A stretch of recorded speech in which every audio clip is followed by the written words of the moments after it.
ఓం శ్రీ గురుభ్యో నమః. ఓం శ్రీ గణేశాయ నమః. ఓం శ్రీ త్రిపుర సుందర్యై నమః. ఓం శ్రీ లలితా సహస్రనామార్ధచంద్రికా. 48వ నామం. మహాలావణ్య సేవదిహి అంటే జగన్మాత ఎంతో లావణ్య రాశివలే సాక్షాత్కరించినది. అన్ని రూపాలు, అన్ని విగ్రహాలు, వ్యక్తులు, పరిధులు, పరిమాణాలు ఆమెలో నుంచి అన్నీ వేరువేరుగా వ్యక్తమవుతున్నాయి. ఈ చలించే అందంలో ప్రపంచమంతా ఆమె నిండి ఉంటుంది. అటువంటి చైతన్య సౌందర్య సౌకుమార్య లావణ్య నిధి ఆమె. సర్వారుణ అంటే ఎర్రని శరీర వర్ణము, ఎర్రని కాంతి, ఎర్రని పట్టు వస్త్రము, ఎర్రని ఆభరణము గలది జగన్మాత. అరుణవర్ణం చైతన్యాన్ని, అనురాగాన్ని, జ్ఞానోదయాన్ని సూచిస్తుంది.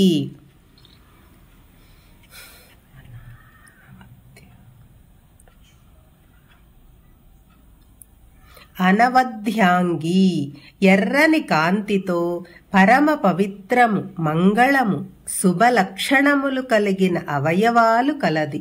అమ్మవారి సర్వ అవయవాలు వంక పెట్టటానికి వీలు లేకుండా సాముద్రికా శాస్త్రంలో చెప్పినట్లుగా సలక్షణంగా ఉంటాయి. సర్వాభరణ భూషిత సమస్తమైన ఆభరణములను ధరించి ఆ జగన్మాత శోభిస్తున్నది.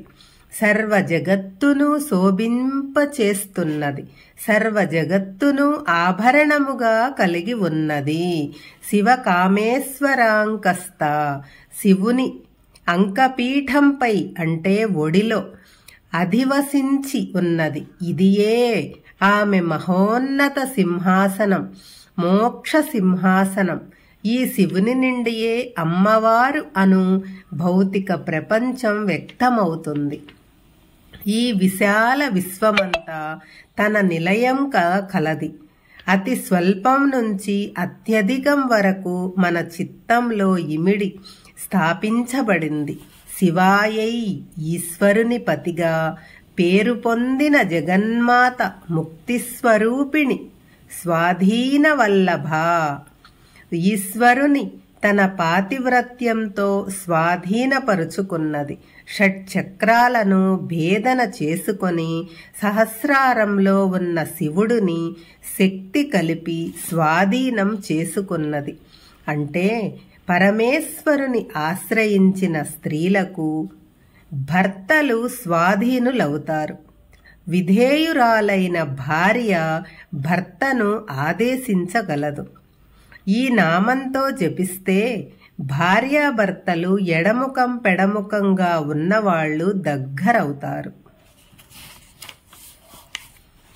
సుమేరు శృంగ మధ్యస్థ సుమేరు పర్వతంపై జగన్మాత కొలువైయున్నది. సుమేరు దండాన్ని ఆధారంగా చేసుకొని సహస్రారంలోనికి చేరడము.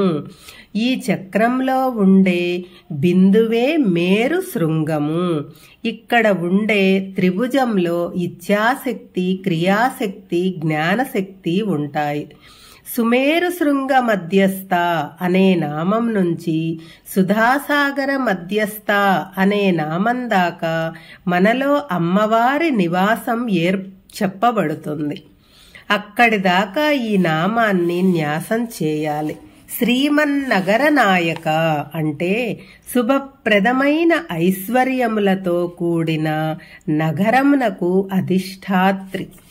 వ్యక్తిలోని ఈ చక్రమున్న స్థానం నుంచి ఆ వ్యక్తికి సంబంధించిన ఆదేశాలు, ఆజ్ఞలు ఇవ్వబడతాయి. చింతామణి గృహంతస్థ సుమేరు పర్వతంపై చింతామణి గృహము ఆమె నివాస స్థలము. భక్తుల చింతలను, బాధలను తొలగిస్తుంది. మనము చింతామణి గృహము వరకు వెళితే చాలు, చింతలన్నీ పోతాయి. చింతామణి అంటే కోరికలు తీర్చే గుణము కలది. చింతామణి చింతామణి మంత్రానికి క్లీం బీజాక్షరము కోరికలు కలవారు కోరికలు తీరటానికి ఈ నామంతో న్యాసం చేయాలి. పంచబ్రహ్మాసనస్థిత పంచబ్రహ్మలైన బ్రహ్మ విష్ణు రుద్ర ఇంద్రులు 4 కోళ్లుగా సదాశివుడు మంచగా ఉన్న సింహాసనం ఆ తల్లిది. వారికి శక్తిని ఇచ్చినప్పుడు వారు పంచబ్రహ్మలుగా మారిపోతారు. మనలో ఉండే సహస్రార కమల స్థానంలో ఉండే శివుని మంచం తల్పంగా సూచిస్తారు. మహాపద్మాటవీ సంస్థ ఆ తల్లి మహాలక్ష్మీ స్వరూపిణి. సహస్రదళ మహాపద్మంలో అయ్యవారితో కూడిన సుస్థిర ఆనందాన్ని చేకూరుస్తుంది. మహిమగల షట్చక్ర పద్మాటవీయందు ఉంచునది. కదంబవనవాసిని కదంబవనము అమ్మవారి నివాస స్థలము. ఈ కమిడి అంటే కదంబ వృక్షాల తోటలోనే అమ్మవారి చింతామణి గృహము ఉంటుంది. సుధాసాగర మధ్యస్థ యోగ సాధనలో షట్చక్రములను భేదన చేసుకొని సహస్రారంలో ఉన్న శివునిలో చేరి అమృత బిందువుల సరస్సు మధ్యలో కొలువైయుంది జగన్మాత. సుమేరు శృంగ మధ్యస్థ నామం నుంచి సుధాసాగర మధ్యస్థ అనే నామం దాకా అమ్మవారు మనలో సూక్ష్మంగా ఉండే చక్ర స్థానాల గూర్చి చెప్పబడింది. ఈ నామంతో సాధకుడు న్యాసం చేయాలి. కామాక్షి అష్టాదశ పీఠాలలో ఒకటైన కాంచీపుర క్షేత్రంలో కామాక్షిగా కొలువై ఉన్నది.